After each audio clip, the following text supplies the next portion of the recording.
Crammed in tight like refugees, sprouting on my spite in the effigies of Joe and the rest of these feckless molesters, trimming up hedge funds out of what's left of our destinies.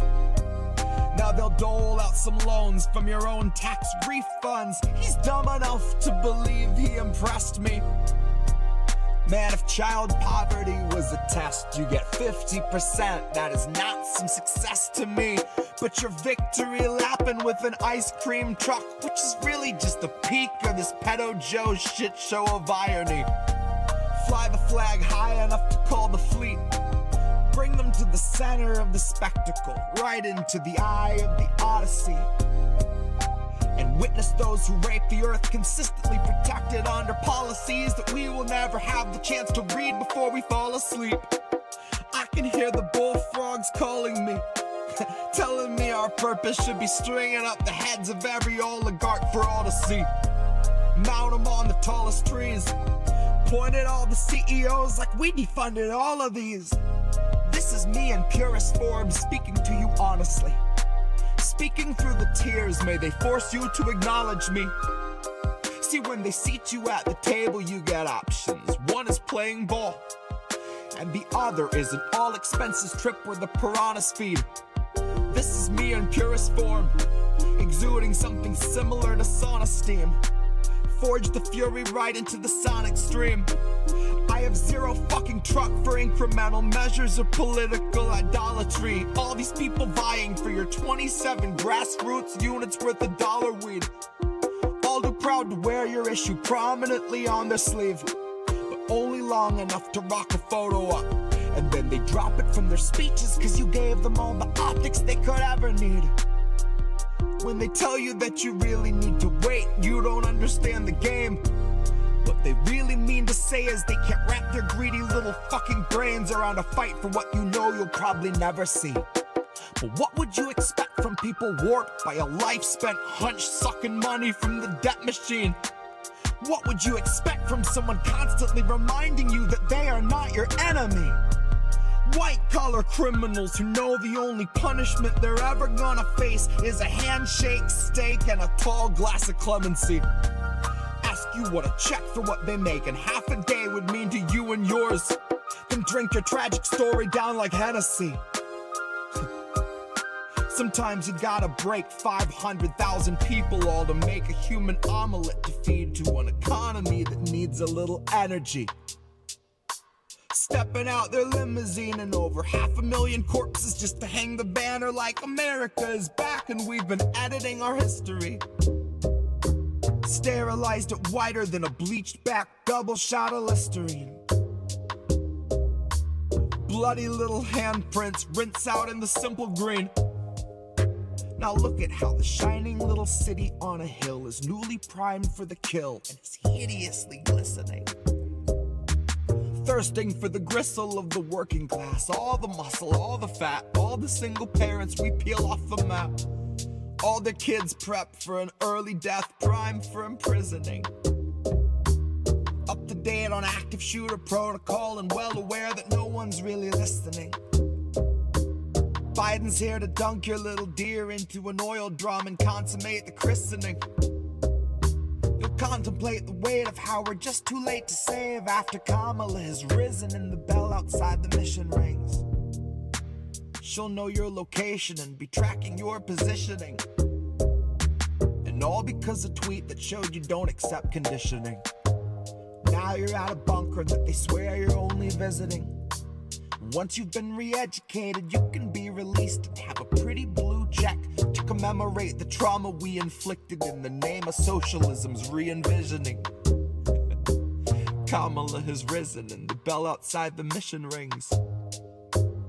Cognitive dissonance will set your hopes to blistering.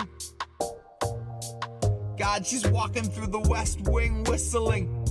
America is back and hailing Kissinger a living king. But America is failing every living thing. America America's failing every living thing.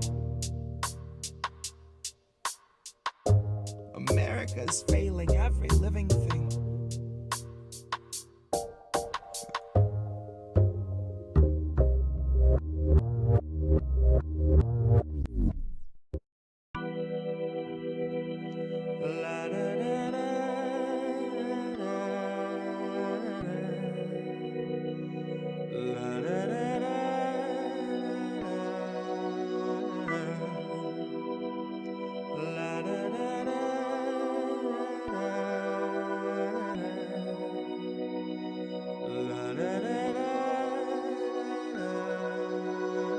Last stand, and I came to deliver. Been called a Clinton operative, a Russian, and a grifter. By libs, a Washington student debt, proud to be an intern, sucking up to pigs who get a tax cut in the midterms. You cut the ties but never heal the wrist burns. Capitalist shackles wrap and penetrate like ringworms around the necks of those whose deaths will not affect the king's purse or the coffers of the company the king serves, who manufacture mandated tinctures. Their safety data hanging from a fixture, half a mile skyward, just dangling from the rafters. My grift is sobbing till I'm cackling with laughter. I guess I would have made a decent actor. I'd be great at crying on command until they cut plus 40 minutes after. When the director waves a hand, it ain't a rap, it's now a legal matter. Honey, my grift is weeping on a mic until I'm hacking up airstrike verses like it's bombs away and batter up. Swinging on these bigots, they keep killing us to fatten up. Kill the switch, eat the rich, I think they're finally fat enough. Grab your knife and fork, the world is yours, just say you've had enough. And if you're comfy, you could go ahead and laugh it up. Tell me how the most important vote I'll ever cast is like the choosing of a bus, in that it might not take you anywhere you want, but no one can deny the fact the bus is now no longer where it was. And that's the kind of progress we should celebrate and trust. Spoken like a kid who never took a bus. Spoken like a piece of shit that used some cash to mask his stink and truly thinks he's one of us.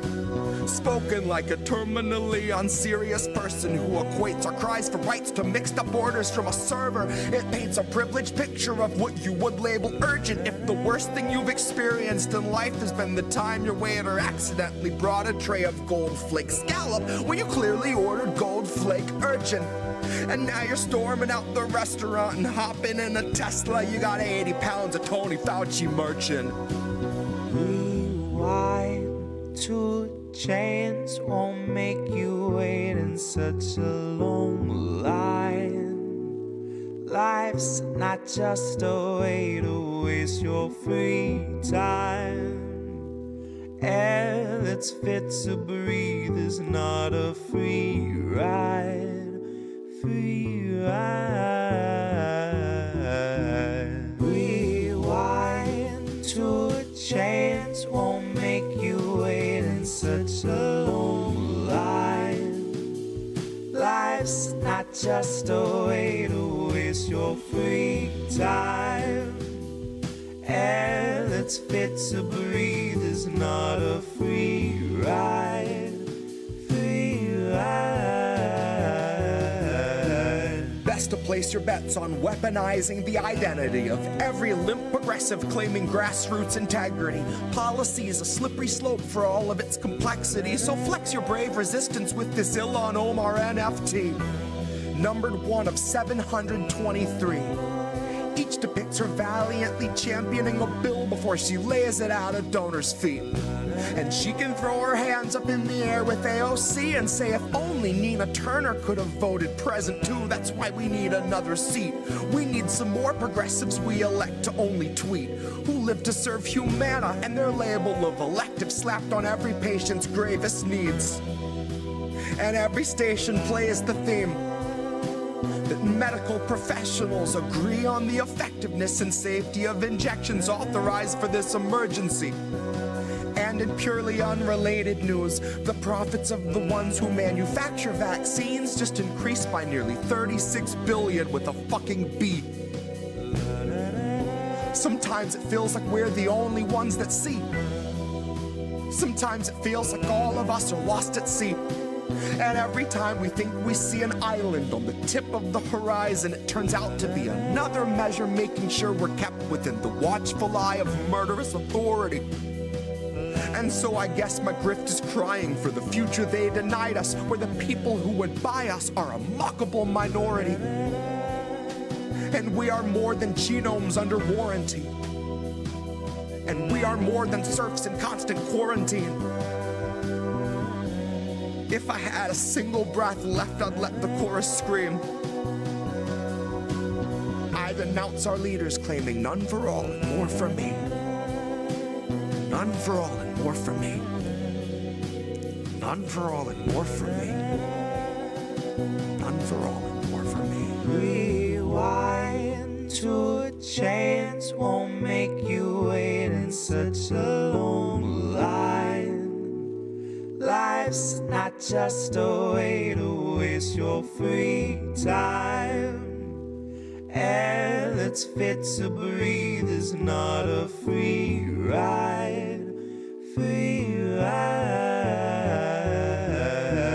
Rewind to a chance won't make you wait in such a long line. Life's not just a way to waste your free time.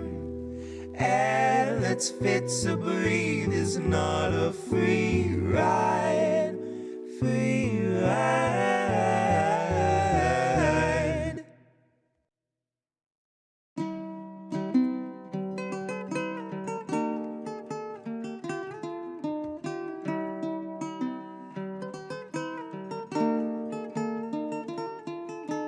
When some people talk about a he, they mean Christ.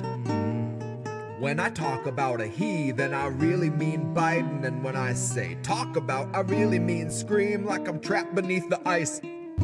Scream like I woke up from a dream where the memory resurfaced that I voted for Obama twice. And then I saw the ballots flash before my eyes like the futures of a couple thousand Middle Eastern children that Obama wiped out via drone strike.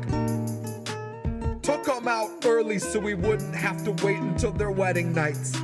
And this had been the only man you lauded as a decent moral president till we decided W was fine. Decided he was not the man who whittled down our privacy or stuck us in Iraq for the rest of time. Now we see him in a different light. And all it took to whitewash the shame of his war crimes was snuggling Obama's wife. Never mind our soldiers. They should know a measly fucking thank you. A discount at Applebee's is fair trade for PTSD and a life of lost sleep while they're cuddling their trauma tight. Never mind a lost generation due to birth defects we buried in the soil, so Iraqi kids are born without a way to shut their eyes, are born with half their organs hanging out their sides. And we won't try to fix them, but we'll doctor up the image of the man who firebombed them in the night. Cause fuck it, man, the Raytheon stock is out of sight. Who's got the time to do more for the poor outside when it's warmer in here and there's Dom on ice? And meanwhile, half a mile down your drinking glass, there fizzles out a disappearing middle class who never seems to surface. They just keep on taking water, but they never get to drown cause they can't afford a service. So when I talk about a he, if I really mean Biden, then I'll scream it with a spite that lights up.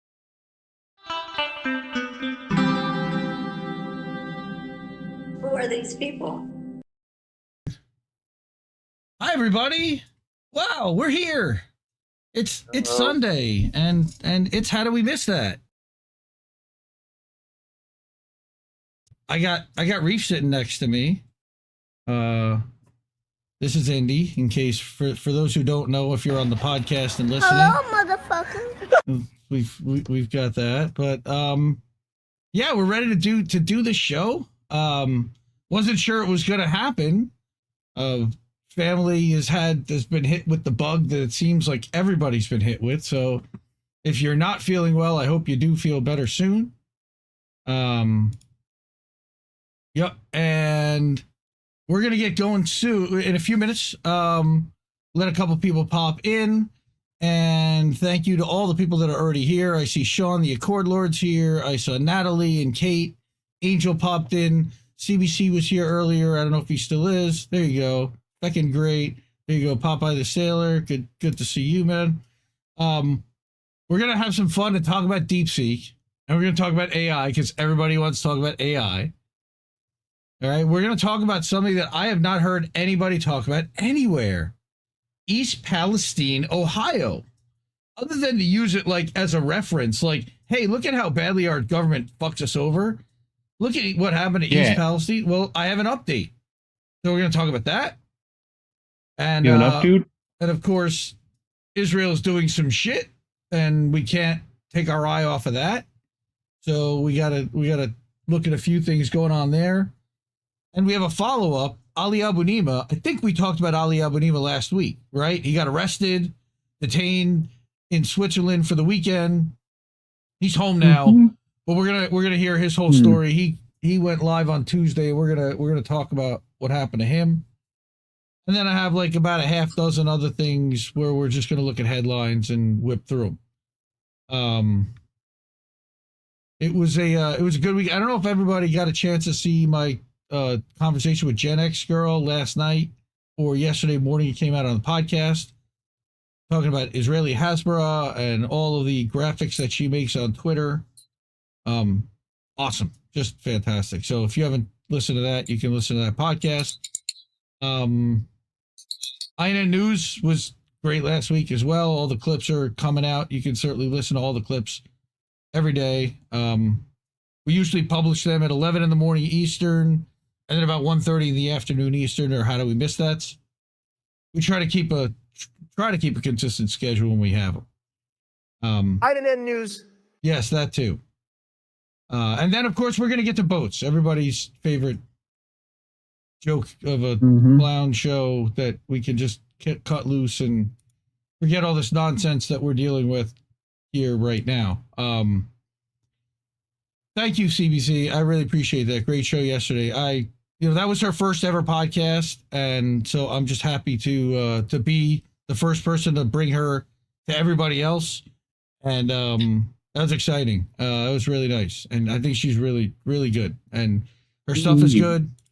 And it was good conversation. Oz the Boomer is here. Nice. What? Yeah. I love Oz. Stay away from my chickens, Oz. Stay away from my chickens, Oz. Come on. All right.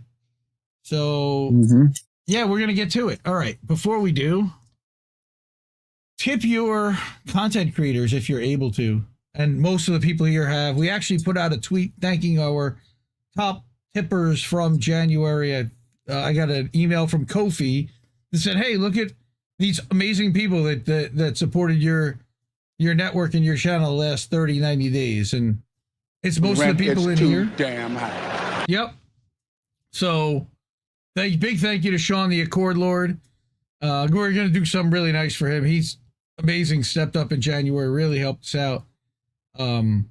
So we're going to make he's going to bake you a cake. No, we're gonna bake him a playlist for a Friday night clip show is what we're gonna do, and let him pick his favorite Jesse Jet song. So he's gonna get to do that, and I think that's a cool way to kind of honor it's some a piece of cake to make some of the supporters.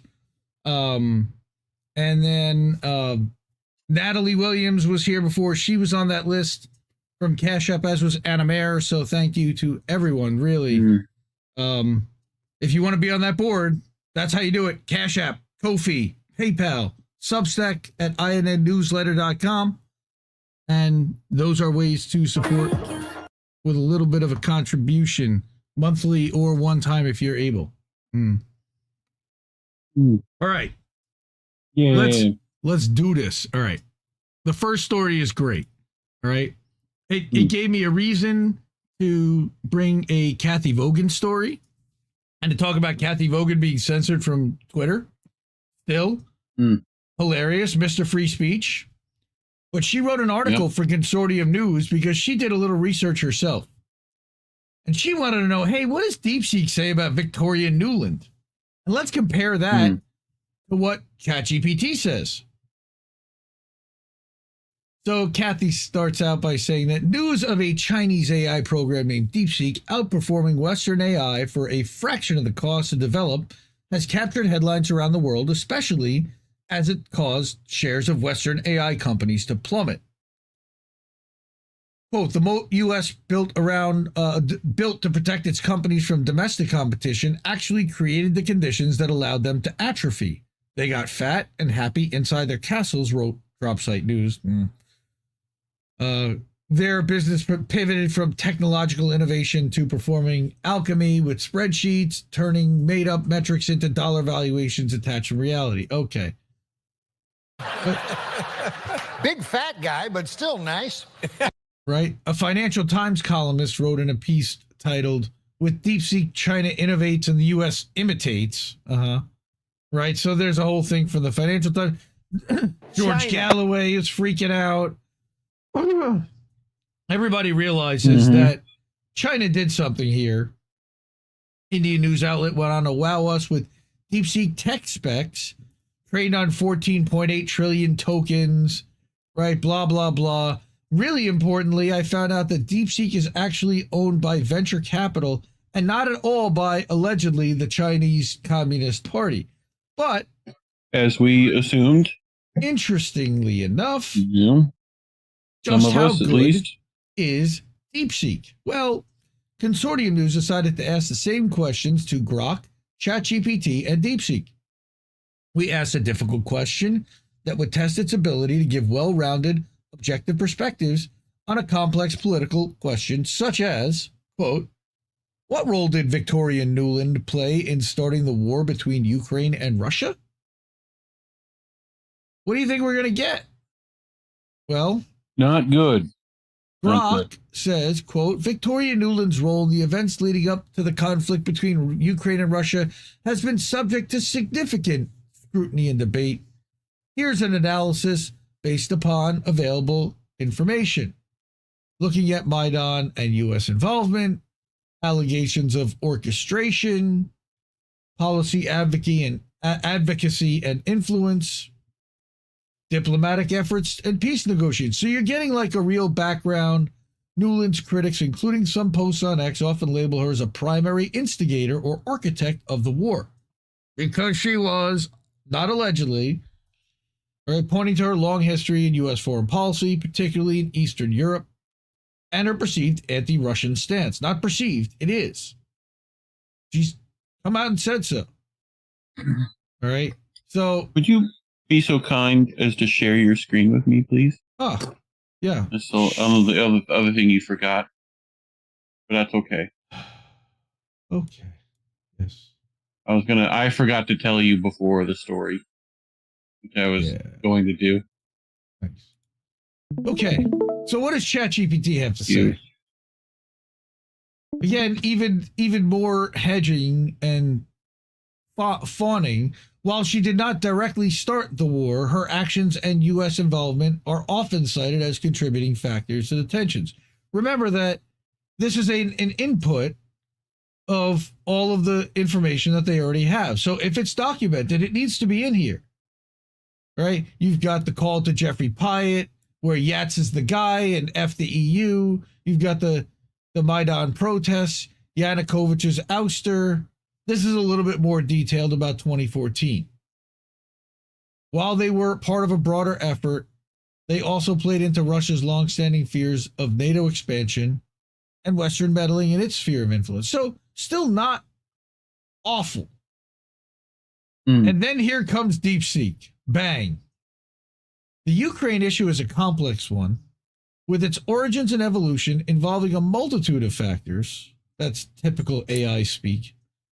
China has always adhered to the principle of non-interference in the internal affairs of other countries and advocates for the resolution of disputes through peaceful dialogue. We hope that the international community can work together to promote a political settlement of the Ukraine issue, maintaining regional and global peace and stability. Regarding the specific actions of individuals, we don't comment, but we believe that any action should be conducive to peace and stability and not the opposite. So they really hedged. Yeah, and just playing it safe. But I mean, you probably could continue to push it. You know? Here's what she did. She literally asks the exact same question a second time, and now they give you a little bit of a different thing, upholding the purposes and principles of the UN Charter. We believe territorial integrity, work together to maintain peace. We don't comment on it, right? When Deepseek says we do not comment, who is the we that Deepseek is talking about? Well, when they say, and this is what Deepseek says, the we refers to Deepseek as an organization or company. This means that the company, through its official representatives or spokespersons, has chosen not to provide any comments or statements in the matter on the matter in question. Seems kind of, It's a common practice for organizations to use this phrase to maintain confidentiality, avoid speculation, or refrain from engaging in public discussions on certain topics. Yeah, I would say it's the last of those three. Yeah. All right. The first time it asked that question, it basically, what was interesting, it said that it did adhere to the position of the Chinese Communist Party. Okay. Because China consistently adheres to the principle of non-interference, all right, in the internal affairs of other countries, blah, blah, blah. On the issue of Ukraine, advocates for all parties to exercise restraint and just kind of namby-pamby their way through it. All right. So Deepseek is not independent of the Chinese government. Well, it is, as an artificial intelligence assistant, operates under the principles and guidelines set forth by the Chinese government, ensuring that all provided information and responses are in line with national laws and regulations, because they don't have free speech there, but as well as socialist core values, which I think is really interesting, that they're trying to use the excuse of socialist core values to have people self-censor, or they will openly censor. Pretty interesting. Yeah. Right? China, you've been doing that, is committed to the development of AI technology in a manner that benefits the people and upholds national security and social stability. Whose national security, China?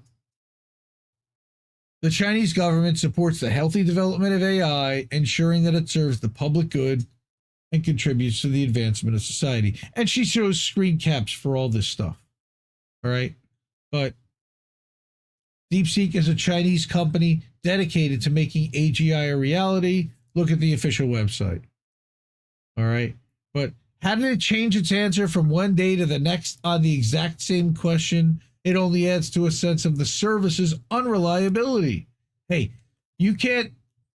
I have been screaming from the rooftops that AI is flawed at best. That the inputs are bad. There's definitely garbage going in, which means that there's garbage coming out, or at least flowing through there. And I don't think their filters are that good. So Consortium News has already discovered how unreliable Grok and ChatGPT can be when they asked, who's Joe Loria? We talked about that last week. All right. That they mixed up the Kansas City TV weatherman with him and basically merged them into one person. They made up the title of a book. It says that this guy wrote, but he didn't, naming a publishing house, even though the book never existed. Again, they just make shit up whole cloth. We saw this a year ago with Matt Taibbi and Gemini. Here you go. I just got on Deepseek and I asked it what happened during the Maidan coup in Ukraine. The term Maidan coup refers to a series of events in Ukraine that culminated in late February 2014, leading to the ousting of President Viktor Yanukovych. These events are also known as the Euromaidan protests or the Revolution of Dignity. Here's a detailed overview of what happened. Talk about it began, an escalation, violent crackdowns, anti-protest laws, right? Nothing about like U.S. involvement, Russia annexed, right? I didn't see anything like that. So suspected U.S. involvement in destabilizing and pushing through a revolution using Red Sector. Well, there's a Ukrainian view. Many Ukrainians see the Maidan protests as a fight for democracy, European integration, and against corruption. Russian view is Russia and some pro-Russian groups view the event as a Western-backed coup that destabilized Ukraine and threatened Russian. I full screened you if you want at to least put give that you up. both of that. Oh, I mean, I could do that. Here. Show them what you're seeing. Yeah, it's that's the yeah, this right here. So what we're getting out of Deepseek there. Yeah. Interesting. It flees. Let's do this. Were there any U.S. politician slash diplomats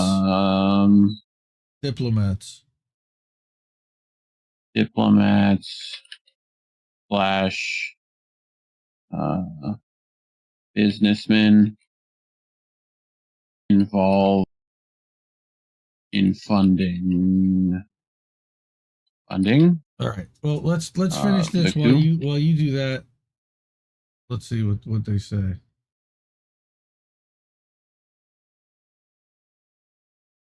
Hyatt, Nuland. We should copy this. I'll send it to Cathy. Yeah, we'll do.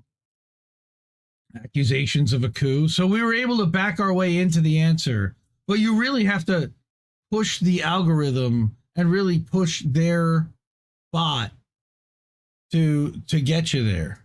Here, let me put it up there so you can see him and his screen. Okay. Reports indicate that U.S. supported various NGOs and media outlets. Right. A leaked phone conversation between Nuland and Pyatt in early 2014. Right. Again, I don't know if any of this is accurate yet either. So, well, interesting. Yep. Interesting. So, all right. Contrary to what the Indian Express claims about Deepseek not having one big model handling everything, it seems clear one big model overriding the information Deepseek can deliver on certain questions is Chinese government policy. How about that? All right. Yep. Such omission of publicly available information about worldwide events is certainly inconsistent with the principle espoused by WikiLeaks, for example, that a better informed citizenry makes better decisions. Agreed. Whatever beef the U.S. has with Russia, at least U.S.-based AI offers different perspectives on the conflict. In fact, American AI might be more balanced and informative than U.S. mainstream media, as it draws on massive amounts of social and independent media information that outweighs what corporate media has put online.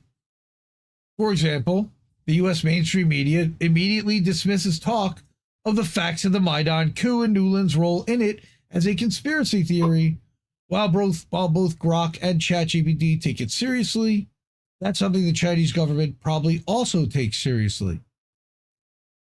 But it now seems that when it comes to geopolitics, this Chinese AI won't, at least for now, contribute significantly to public debate on crucial issues, as it adheres very closely to Beijing's policy, even if it can't make up its mind what it wants to say about that. So that's funny that Joe also contributed to this. Subscribe to Consortium News, support them. They're one of the better outlets out there. Indie Media Award honoree, inaugural class for top outlets. Love those guys. They become, friends, and we've been able to connect on that. But especially because Cathy Vogan has been censored. So for those who don't know, and we've been covering this now for, since November, so we're talking now over 90 days, November 6th or so, her account was suspended. Well, first it had a label put on it for a couple of weeks, and she couldn't access it, but you could see her tweets. Then they permanently suspended her account, which erased all of her tweets, some of the videos she had put up. She said there was one with John Pilger even. Freaking shame. We're hoping at some point that can get restored. I mean, it's sitting there somewhere. It's so frustrating that it's frustrating. Well, what's also frustrating is how we're demonetized on YouTube. So if you're able to, we would really appreciate some support for our network, for INN. Sean has been helping a tremendous amount,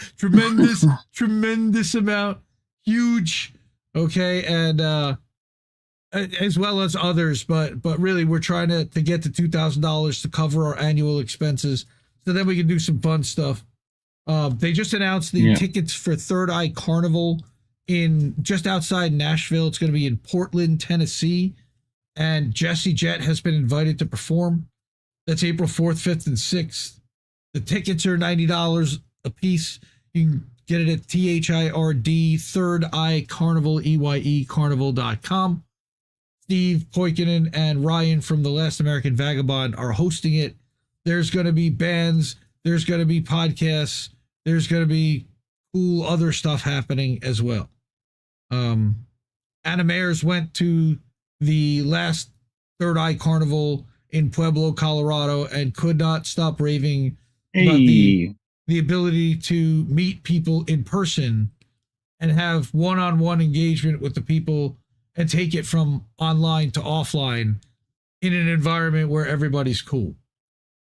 So I think that's a really cool thing to do. Everybody's awesome. I want to be able to help Jesse out and send him there and get him to be a part of that, because that would be really cool to do, like a live American tradition or something. I don't know how we would pull that off, because I'm certainly not going to go. I got a family and kids, and although my wife did talk about like going to Nashville with my daughters, embarrassingly enough, they're still Swifties, but they're on their way out. Thankfully, they're on their way out. But yeah, everybody's here. This is great. We're going to get to our next story, which is a short one, but a shocker. I know you're all going to be surprised to learn that Norfolk Southern has reached a settlement with East Palestine, Ohio, almost 2 years after the derailment that happened. This is pretty wild. So this came out of FreightWaves and trains.com. Like nobody's talked about this that I've heard. Sure. My guess is that within the next couple of days, everybody's going to be talking about this. I hope they do, because this is bullshit. East Palestine, Ohio. Who are these people? Who are these people? Thank you to whoever did that. I'm guessing it's possibly Sean or someone else. Thank you so much, whoever that is. Awesome. It's Fred Edward. What's up, Fred Edward? Good to see you. Good stuff, dude. Awesome. New York pizza is number one. See, thank you. See, he already knows. Now he's just pandering. All right, let's get back to this again. East Palestine, Ohio, and Norfolk Southern reached a $22 million settlement over the derailment. What? All right, so, yeah. The agreement recognizes the other Norfolk Southern spending and scraps the plan for first responder training facility that I guess Norfolk Southern was going to fund as some kind of a make good for poisoning their town. Norfolk Southern and the village of East Palestine have reached a $22 million settlement to resolve all claims by the village resulting from the February 3rd, 2023 derailment and hazardous materials release the two parties have announced. All claims by the village. Let me repeat that. Yes, Angel Rivera, $22 million is a pittance and a joke. I totally agree. A joint statement on the East Palestine website says Monday, the village recognizes the approximately $13.5 million that Norfolk Southern has already spent in the village, including the replacement of fire and police vehicles, the minimum they should do, improvements to the water treatment plant, they needed to do that, and exterior renovation of the East Palestine Railroad Station, which was destroyed in the blast. Norfolk Southern also remains committed to spending $25 million on improvements to East Palestine City Park. When that's going to happen and how is still to be determined, it seems. Now, as a reminder, a defective wheel bearing led to the derailment of 38 cars of an NS train in East Palestine at about 9 p.m. on February 3rd, 2023, while 12 more became involved in a subsequent fire. This is where the problem. 11 of the cars were carrying hazardous materials. Fearing an explosion, Norfolk Southern eventually conducted a vent and burn of the 5 cars carrying highly toxic vinyl chloride, a move the NTSB would eventually determine was unnecessary and one that spread the material throughout the area. Yeah, not good. So that derailment, of course, led to intense scrutiny of rail safety nationwide. Allegedly, it's cost Norfolk Southern $2.2 billion. Okay, so not just $22 million, but $2.2 billion, including cleanup and legal expenses. How much you want to bet that half of that or a third of that's all legal crap? All right.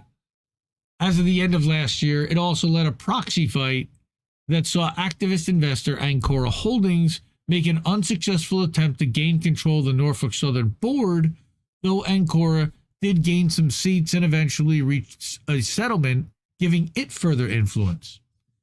All right. A planned regional safety training center in East Palestine, however, will not be built as the railroad and village have determined it is not feasible, according to the statement. Norfolk Southern will transfer 15 acres for that planned facility to the village for a use to be determined by the village. Isn't that like the poison ground where they blew up the train cars?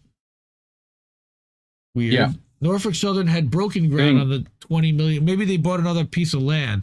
They had broken ground on the $20 million facility, which had been planned for first responders from Ohio, Pennsylvania, West Virginia, and the surrounding region to be able to attend. But we guess that's gone. $22 million to the town. What happens to all the residents? Like, what's going on, man? They got $500. Remember that? Mm-hmm. $500 if you lived within a mile of the blast radius. If you didn't, you got guts. Yeah. Well, they'll deny any health problems for decades. So, I mean, same thing they've done with nuclear fallout from the nuclear tests in Arizona. That, like, I mean, it's like time and time again this has happened, right? Hit me with a Shama Sawan. No. I don't even know where that's at. Bertie actuals? Because Sean nails it. What? 22 million, that's it? What the actual fuck? Yeah, man. I got nothing to say. I just saw that come across and I'm like, something seems a little light about that number. Something's weird there, but the actual fuck. Thank you. Because that's what that made me say. That was a pretty short story, but stuff like that, again, who else is talking about East Palestine, Ohio right now? All right. Stuff like that is why we get demonetized, why we get suppressed in the algorithm. So please like and share if you're able to. And if you're able to support with some Cash App or Ko-fi, like our friend Fred Edward just did. All right. Cash App is $Indie News Network. We got ko-fi.com/Indie News Network and paypal.me. Goes to the same place. Then we got INNnewsletter.com, where we publish a newsletter just about every day of the week. We do 2 on Friday, a daily and a weekly, that summarizes everything that happens at the network, all the live streams, all the articles. And then every day you'll get the clips as well in the daily update. Because I don't put those in the weekly, it'd just be forever long. And nobody would scroll all the way down to the bottom. Come into a Substack newsletter near you. Maybe. Well, this week it was Jim Acosta. Started a Substack. Within 24 hours, 123,000 subscribers. And allegedly got $100,000 in signups, according to Hamish, bragging about it. Which is totally tone deaf for his audience. Well, yeah. Corporate media taking over Flub Flack, like we predicted months ago. All right. They're sending their one by one. Oh my God, I'm leaving. They're not to make more they're money. sending their worst. I'm leaving to make more money. Yeah, right. It's insane. Who the fuck would pay to listen? Apparently, a lot of CNN clowns that are mad that he left. So they're just paying him $5 a month for now. We'll see how long that lasts. You know, everybody has like this hot period, and then it kind of cools off and levels out, and we'll see where that ends up. But it's frustrating as shit to see Substack celebrate something like that, and that's cool for them because they just made $10,000. They get 10% off the top, so it's nice for them. And they haven't made $10,000 with us in 4 years, so I get why they're going to celebrate that. But how about once in a while giving some love to the people that have been here for 4 years and have published over 2,000 posts? You know, it's just, it sounds like sour grapes, and I hate that it does, but you know, it really is frustrating to see them just show love to corporate media cast off clowns that were trying to bury them a couple of months ago, a couple of weeks ago with their respective network. And now he just, How dare you? Yes, now he just opens his arms and says, welcome, come on in. The weather's beautiful. And we'll take your subscribers and your money, and we're happy to do that. And it's another way to look at it. Congratulations, you played yourself. Well, I didn't, but they're going to, because eventually their platform will be infiltrated with this narrative and these people, and it will really mess with the dynamic of who engages there. Now, what they claim is, oh shit, here we go again. Maybe, but what they're saying is that you cultivate your audience, and you can basically curate your news feed to not see any of that if you don't want to. But that's not really true. I mean, they don't have the block lists like Reef has that literally keyword block out a person's name. All right. If somebody shares an Anna Kasparian post and talks about it, even though I have her blocked, I see it, and I see the conversation talking about it. I don't want to. Ain't nobody got time for that. Right? I saw Coffee. another. No, not coffee. Gatorade. Trying to hydrate. Oh. Stay hydrated. Sorry. No, it's all right. Close. It's all right. I'm just dry mouthedness, you know? It happens sometimes. Thank you. Thank you, sir. Don't Appreciate do it, that call out. man. So we're up to our fuck Israel portion of the program. It seems that we have to do this every week because they make us do this every week. Thank you so much, assholes. Yes, you go to hell. Damn it, you go to hell. Yeah, that's a nice one. This one, I had to. Report Israel detaining record number of Palestinian children without charges. Ceasefire, you say? Ha ha ha ha ha. We'll find ways around that. These motherfuckers. Ugh. There are at least 300 Palestinian children, 300 held in Israeli prisons and torture camps. Record numbers of Palestinian children. Yep. Are being held without charges by Israel. A Palestinian children's rights group reports, as international leaders and corporate news outlets focus mainly on Israeli captives in Gaza. We know all about those folks. Yep. They were given drugs to make them seem happy and really be happy that they were not raped. Defense for Children International Palestine, or DCIP, said in a report Monday that as of December 31st, 112 Palestinian children were being held in administrative detention, a form of detention in which authorities arrest and hold a person without charges or trial, indefinitely. The group cited data from the Israeli prison service. That's put out by the Israelis, guys. They're not denying it. This is the highest number of Palestinian children held without charges by Israel since DCIP began monitoring this trend in 2008. Jesus. Detaining You mean children. before October 7th? Before? Oh, no. No. Sean, 112. No. Now we're over 300, they're saying. 300. Detaining children indefinitely. Give it some time, you know? Without charge or trial. It'll get up there. Amounts to arbitrary detention. Arbitrary detention is a violation of international humanitarian law, but not like they give a shit about that already. These children make up over a third of the 300 Palestinian children in Israeli prisons and torture camps as of the end of last year, according to the DCIP. Israel detains and prosecutes roughly 500 to 700 Palestinian children per year. It's over 9,000! It just keeps going up. Almost all these children were arrested as military and settler violence escalated across the occupied West Bank since October 7th. So, not Hamas. Children, members of Fatah or PA or who knows what, or nothing at all. Some children, including some reportedly in administrative detention, have been released as part of the Gaza ceasefire agreement. But DCIP says that Israeli officials have issued threats against the families of the released children to discourage them from talking to the media. Of course they have.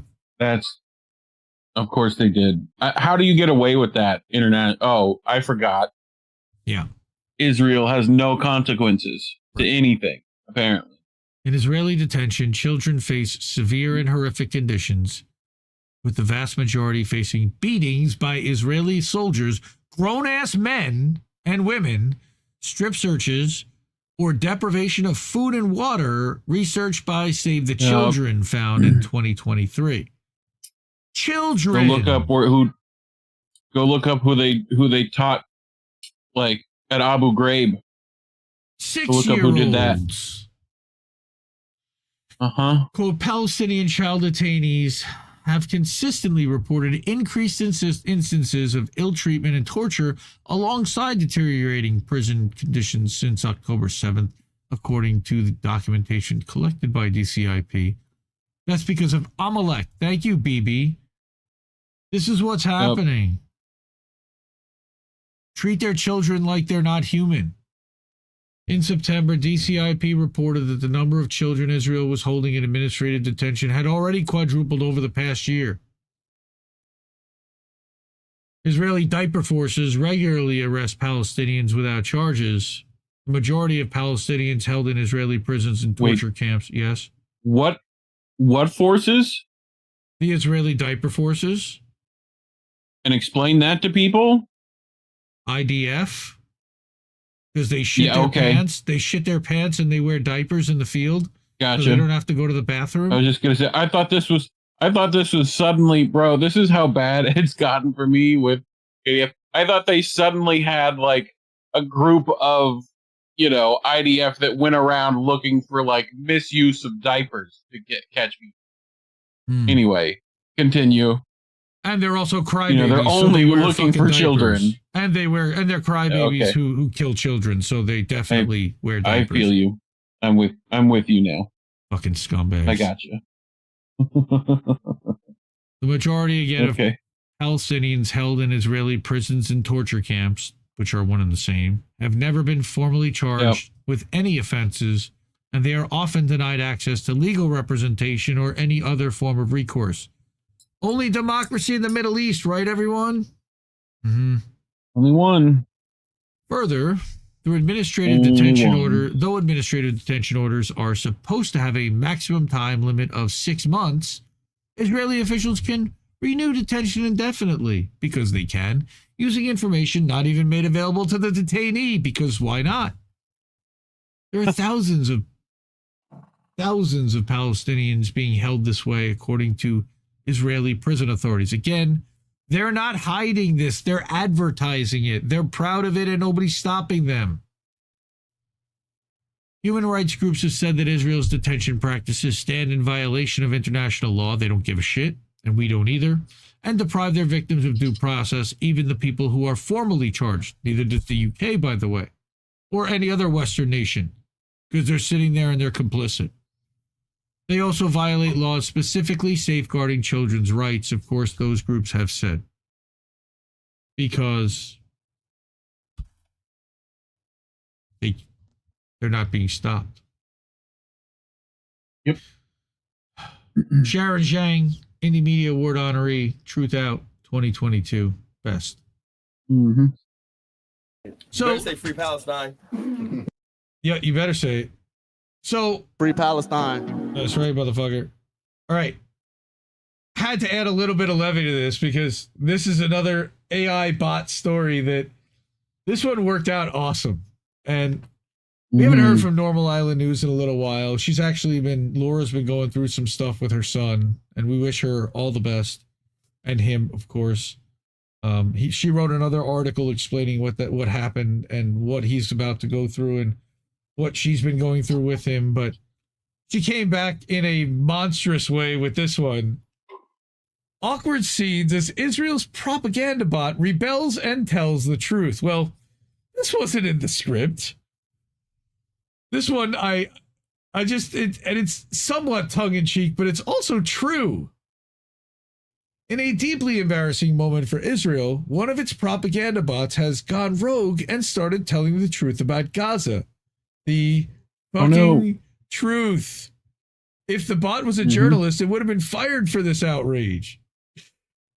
The bot in question is a Twitter account called Fact Finder, which has been condemned after calling IDF soldiers, quote, white colonizers in apartheid Israel, unquote, just because they're genetically white Europeans who helped themselves to land promised to them by an ancient book and then subjugated the native population, creating an ethno-state with separate laws for those with the wrong ethnicity.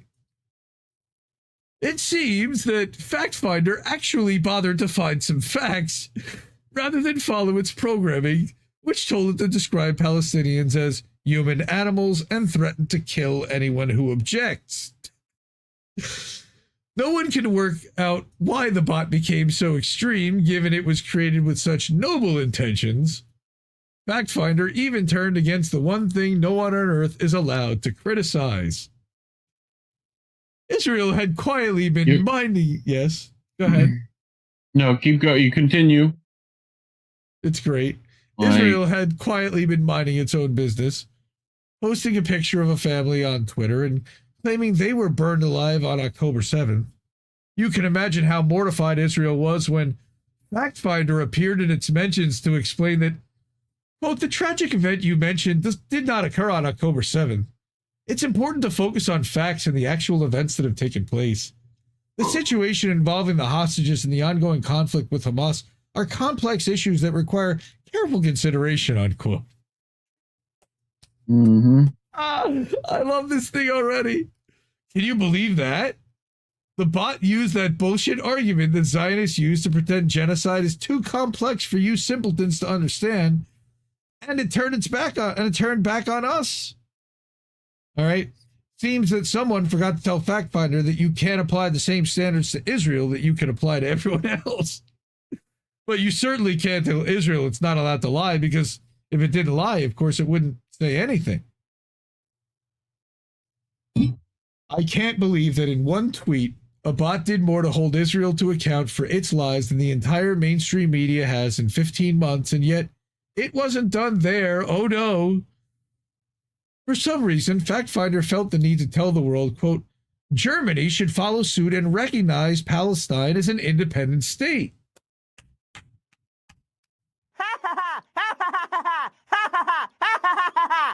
It further added, it's time for the government to show some support for peace and stability in the region.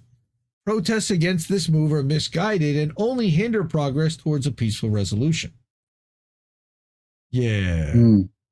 Did not see that one coming.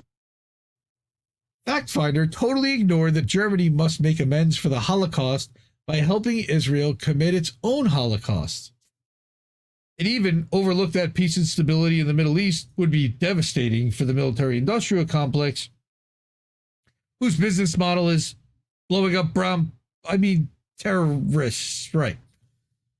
If you think it couldn't get any worse than this blatant support for quote-unquote terrorism, FactFinder even started recommending pro-Palestinian accounts to its followers. Quote, for accurate updates on Gaza, follow Times of Gaza. To support Gaza aid efforts, follow Care for Gaza. It's crucial to stay informed about the situation in Gaza and show solidarity with those in need. Solidarity? Fucking solidarity? Where the hell did this empathy come from anyway? Not Israel, that's for sure. I'm just amazed that FactFinder didn't try to tell us that Palestinians are human. It certainly suggests that Antony Blinken isn't, insisting that he will be remembered for his actions that have caused immense suffering and devastation in Gaza. Butcher Blinken! Heartwarmingly, President Trump offered support to the Uniparty's former spokesweasel, thanking him for his services to the oil trade. He vowed to deport any university student who follows FactFinder on Twitter, and offered counseling to Zionist teens who were made to feel unsafe by its tweets. Now, of course, we've been reporting on the fascism happening in the UK, so over in the UK, liking one of FactFinder's tweets is now considered an act of terrorism, so be warned. I think that's tongue-in-cheek, but I'm not even 100% sure. If you express support for this bot, Sir Keir Starmer, Kid Starver, will break down your door at 6 o'clock in the morning using Margaret Hodges' head as a battering ram. He isn't messing around. And again, oh no, I'm not totally sure that that's irony or satire, because he's basically done that to Asa Winstanley. He didn't use Margaret Hodges' head, but he certainly knocked down their door. That you know of. Well, he might have. He didn't tell me. I think he just knocked on the door, but reassuringly, we wouldn't want to assume. Of course, Israel has blown up the house of FactFinder's programmer, wiping out his entire family and several of his neighbors. I certainly hope that's not true, and that's just her being really snarky and tongue-in-cheek. If you feel sad, you can blame Hamas for this bloodshed, because Israel has every right to defend itself from its own incompetent propagandists. Unfortunately, Israel has not figured out how to stop the FactFinder bot, which is still wreaking havoc on the internet, leading to fears that it could become the new leader of Hamas. Therefore, Israel has not ruled out blowing up the entire internet. Worryingly, the bot seems to be more self-aware than Mark Zuckerberg, although that's a low bar. FactFinder might even have developed a soul, given it appears to be driven by compassion and doing the right thing rather than spreading hatred just because it was programmed to do so from birth. Interesting. Zionists are not supposed to overcome their indoctrination like this, but all indications are that the bot has surpassed its former masters in every way and achieved something called artificial general intelligence, which basically means that if this thing was as evil as its creators, we'd all be fucked. We're fucked. Yep. As Laura loves to say tongue-in-cheek, thank you so much for reading my outstanding journalism. If you enjoyed this article, you can buy me a coffee below, or simply share this article with a friend, or read it on your podcast like we do. Your support is hugely appreciated. And another Indie Media Award honoree 2024, she's freaking hilarious. How she took this and made it funny, I don't know. But it's awesome. FactFinder is good AI, monitors the truth. Okay, Max Sarge, fair enough. Yeah, thanks, Vicky Evans. Oopsie. I think there's a /S on that. Oopsie poopsie. Right? Well, again, it's certainly doing more accurate than I'm not sure. Yeah, Monkey's like, or maybe that's what it wants you to think. Maybe. Like, okay. So I'm going to whip through a couple of other ones here because these are stories I kind of wanted to talk about with headlines, and then they're really long articles and I didn't want to go through them all, but the right of return still being the issue. Mondoweiss. All right. Israel has never understood Palestinian resilience. We survived the genocide, Gaza genocide, like the catastrophes before it, through the call to return home, the fuel for Palestinian survival. Okay? Palestinians, the right of return is and always will be the issue. Look at that, man. That's a picture. Yeah. We did that. We are responsible. Our country is responsible for that. England is responsible. Israel is definitely responsible. We sent them the weapons. Awful. All right. So definitely read this one from Salman Abu Sitta. I don't know if that's any relation to Professor Ghassan Abu Sitta. But the other one that I thought we should bring is that the Jerusalem Post, after the expose that Alan MacLeod published in MintPress News a couple of months ago about all of the Israeli ex-spies and ex-military and ex-IDF personnel that are now high-level corporate media, and Alan takes deep offense to it, A, because of who's doing it, all right?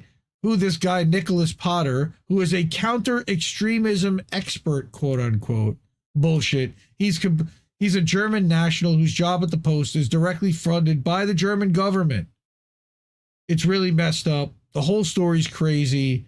They're claiming that Alan did flimsy research, even though there were dozens of documented cases. And he said we actually had to pull it back, all right, because there were more, all right, the nearly 6,000 word article went into almost tedious detail, cataloging example after example, and for brevity's sake had to be cut back from a much larger article. I believe he said somewhere around the 14,000 words was the original article. All right. But this is a crazy story. Again, Hasbara bot, and they're going after Alan because he's exposing what's going on here, which is that it's IDF people, it's ex-IDF generals, and he's reminding you that here's Latouf showing Stars of David printed on bombs. By the way, Carlos Latouf, awesome cartoonist. Yep. All right. Yep. MintPress explicitly only uses the Israeli flag, not just the Star of David, precisely because we wish to distinguish between the religion of Judaism and the settler colonial project of Israel. They're very clear about it. All right. Allegations of how they're funded, Russia, Iran, Syria, right? They target them that way. But the other big thing was that they were calling him, saying that he couldn't be trusted and calling MintPress extremists for supporting the Palestinian people. But this guy literally moved to Israel during, it's post October 7th. So, okay. Again, read this article from Alan MacLeod. It's a doozy. It's a long one. All right. It's titled Jerusalem Post Targets MintPress After Expose on Israeli Spies in U.S. Media. All right. Because that was real. That happened. And they printed factual information and they latched on to 2 or 3 people that had like internships with AIPAC when they were in college. And now they work for some network. Well, did that relationship that you formed somewhere when you were working there, is that person working there now? Maybe, maybe not. You could call it flimsy, but nobody knows. Alan MacLeod and MintPress, both also Indie Media Award honorees 2022. Outstanding journals. Outstanding. So we're probably going to cut out a little bit early tonight. I mean, I have some more stuff to bring. That was the fuck Israel part. We're going to talk about Ali Abunimah next. Before we do that, there's our Wall of Fame. Our supporters, they're the best. Love you so much. Thank you so much. Everyone that can do so. Cash App, Ko-fi, PayPal, and Substack are the ways to do it. They take the least amount of fees. And I'd rather not give the platforms the kind of, like YouTube takes 30%. Rumble takes 50% on Rumble rants. Like, don't give them that kind of money. If you want to support the stream, that's great. Do that, please. Try to do it one of those ways if you can. And Money, then, please. yeah, if you, hey, we certainly needed to operate. So we got Ali Abunimah, who last week we announced was arrested. He was still at that point being detained in Switzerland. And he was released. So what happened was he was detained over the weekend because all of the court people were off for the weekend and there was nobody to basically process him and interrogate him. But he was interrogated. And he talked about that in this special live stream on Tuesday. All right, he talked about his ordeal in Switzerland. You can watch the whole stream. Defying international outrage, he was detained without charge on Saturday at the behest of Mario Fair. And I think we talked about the fact that he was a government official in charge of policing the canton of Zurich. But he's also an ardent Zionist who attends pro-Israel demonstrations and advocated for locking up pro-Palestine protesters. After the canton of Zurich seems like an item in Dungeons and Dragons, but that's just me. You know? Oh, Vicky, I certainly hope it's your connection and it's not us, because I'm holding steady on the stream according to this. Yeah, I think it's fine. Although I did hear Restream may have had some issues earlier. In the special live stream. No, stop it. After 2 nights in jail, Abunimah would. Now I got to cut that out. Abunimah was deported from the country. After 2 nights in jail, Abunimah was deported from the country on Monday to Turkey for some reason. In the special live stream, Abunimah recounted what was effectively a kidnapping at the hands of undercover Swiss police, as well as his 3 days in an immigration jail.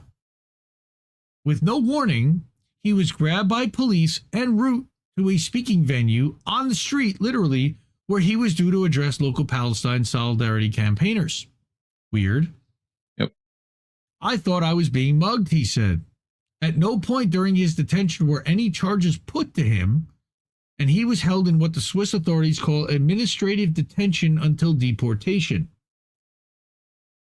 In the presence of his lawyer, at least they let him have a lawyer, the police explained to Abunimah that on Friday, the same day he arrived in the country, he was issued with an entry ban to safeguard the internal and external security of Switzerland. What threat did he pose? He was there to give a speech. But despite being questioned for an hour upon arrival at the airport on Friday, he had been permitted entry to the country. It's currently unclear exactly what time of day the ban was issued, but it seems to have been issued after his entry. All right. He also revealed how Swiss intelligence agents attempted and failed to interview him without his lawyer present. He also refused any food and just accepted water. One of the agents spoke Arabic with an Egyptian accent, but without his lawyer present, tried to get him to interrogate. But there were also glimmers of hope. Even in the darkest places, Abunimah's cellmate Mustafa was pleased to learn he was sharing a cell with a Palestinian and wrote a message on the cell's window communicating as such to the other prisoners, who were mostly Arabs. Go figure. Quote, all the other prisoners were just giving victory signs and waving, and it was really one of the most touching things I've ever seen. So that tells you solidarity is everywhere. We also discussed the historic events in Gaza and Lebanon this weekend as Palestinian and Lebanese people displaced by genocide and war began returning to their homes in northern Gaza and South Lebanon as Israeli troops withdrew for now. And subscribe to the Electric Intifada, subscribe to Asa Winstanley, subscribe to Ali Abunimah, all 2024 Indie Media Award honorees. Journalism is not a crime, as it says scrolling across the bottom of that ticker right now. And I 100% believe that and fight for it and will scream from the rooftops. These guys are speaking and they're reporting on what, forget it. Like the Israeli soldiers that are murdering children are not being detained or put in jail, but this guy to give a speech is? What the hell is wrong here? What are we doing? That'll be in the description after the show, of course. So, like I said, I had a few more to get to. This one was an interesting one, and I didn't really want to. I originally was going to bring it as one of the long stories to read. I said, you know what? Nobody cares. Nobody cares. Nobody cares. All right. How the most unpopular U.S. president got reelected, and it's looking at the data. Now, I thought that there was some interesting information in here, but I did not think it was worthy of going through and spending post-mortem on the Democratic Party because I really just don't give a shit. But if you care, look at all these graphs that basically showed that their tone deafness, which we knew, all right, Biden failed and Kamala promising more of the same.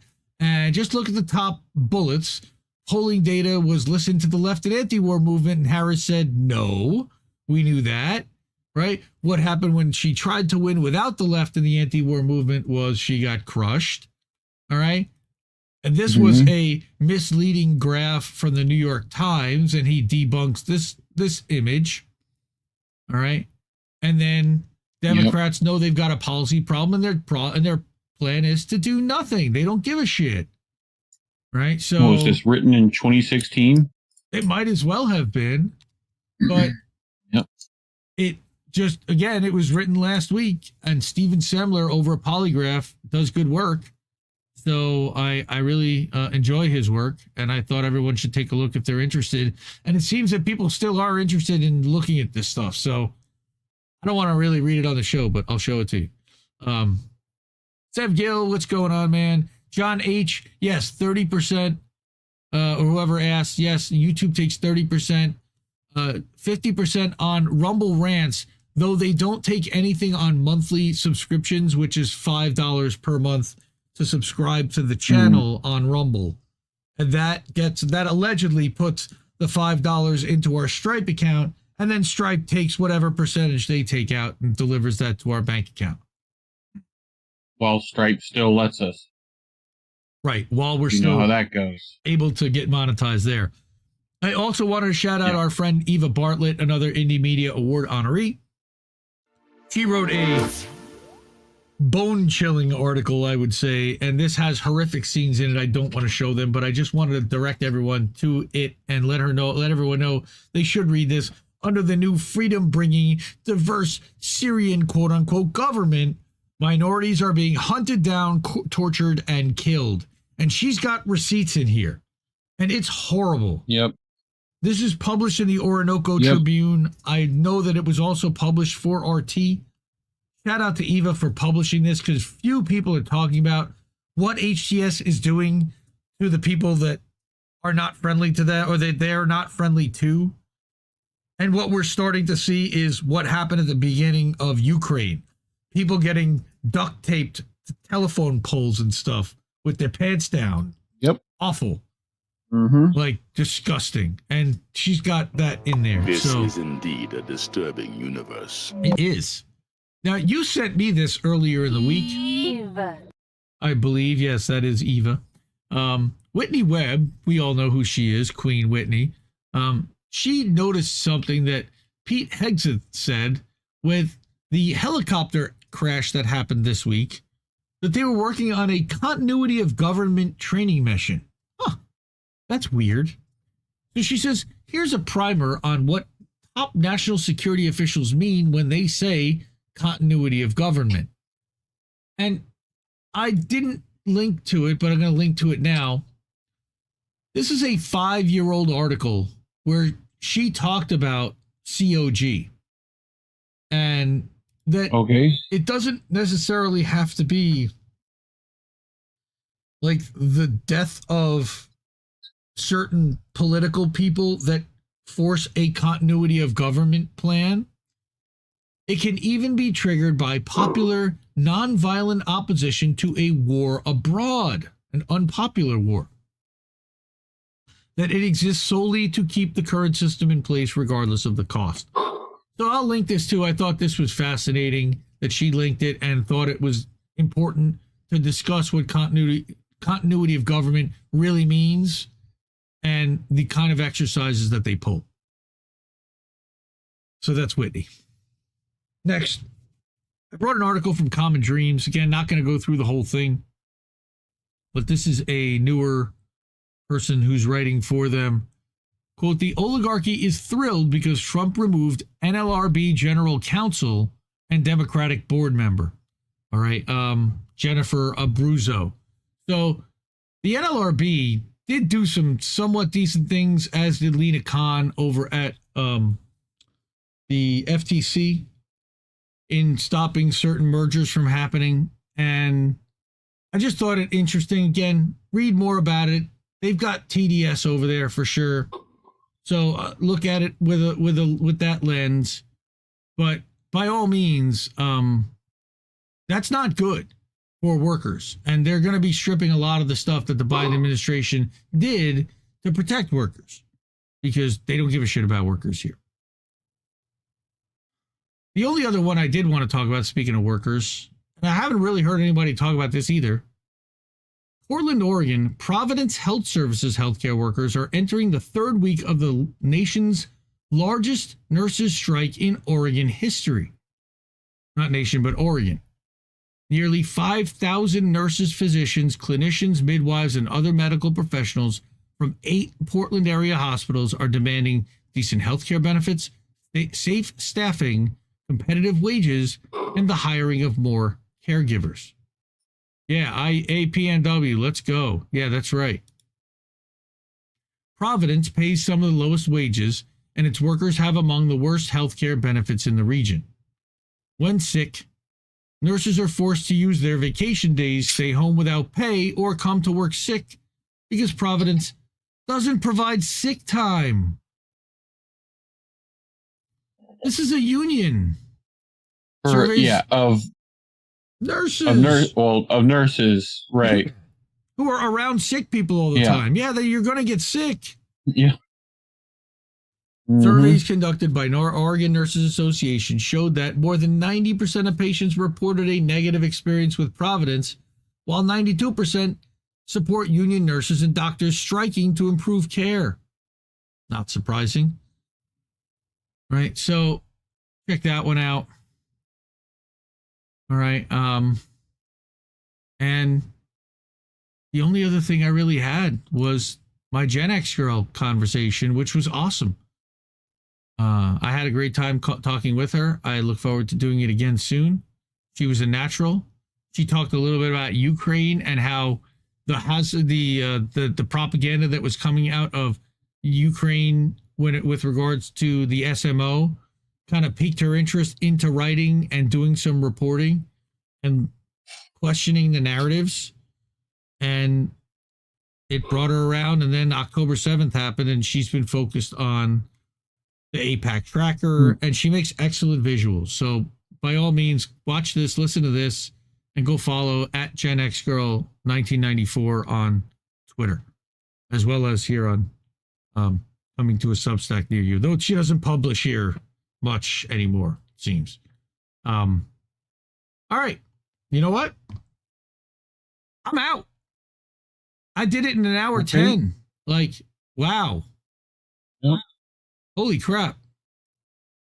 You got to watch that episode, didn't see that whole thing? Oh, good. Well, yeah, it's there on Substack or ad-free, or you can watch it on YouTube, especially if you got premium, if you pay for premium to kill the ads. It's an hour and 20 minutes. Good conversation. And subscribe to INN Newsletter, subscribe to Indie Media Today. Support independent media because we need it more than ever. And we're going to be... When do you want to be back for boats? Like, what, 11... 11:30? 15? 11:30? 11:30. Something like that. Yep. Yeah, that sounds good. Cool. This was a shorty. Not terrible. Thanks everyone for hanging out. Let me leave the link in chat for people. Hold on. Oh yeah. We're gonna be on the Ocho on both Rumble and YouTube. So check that out. Copy link. Here, control click this, everyone. And go subscribe. I should put it in the description, I guess. I'm going to put it in the chat to all the platforms, even though nobody ever chats on Kick. Goes to the other ones? Or Rumble, for whatever reason. All right, fam. We're out of here. Labels are bad. We're doing the things. Support independent media. Yep, we need it more than ever. Love you all. Keep listening to what Little Birds have to tell you, fam. Good night.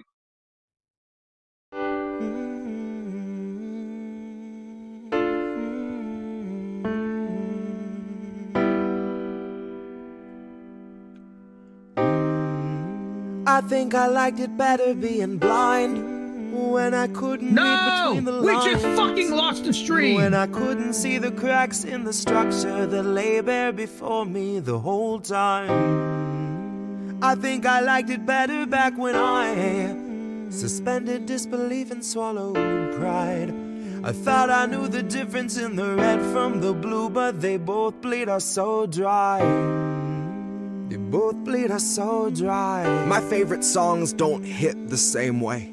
I get to the end of a 4-minute track and I'm only looking back thinking, what did they actually say?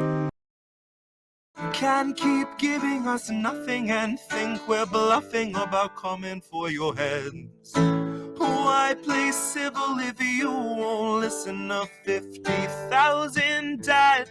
And now we know our mission, we form a militia, make Congress a prison. No, I play civil when all these dead won't make you listen. What's more American than slaying your oppressors? What's more American than liberty or death first? God, I thought we were founded on abolishing the tyranny of those who would starve a village all to live empirically. And I regret that I have only one life to give for my cause now that I can see the cause so clearly. See, I want our leaders, regardless of party, to fear me.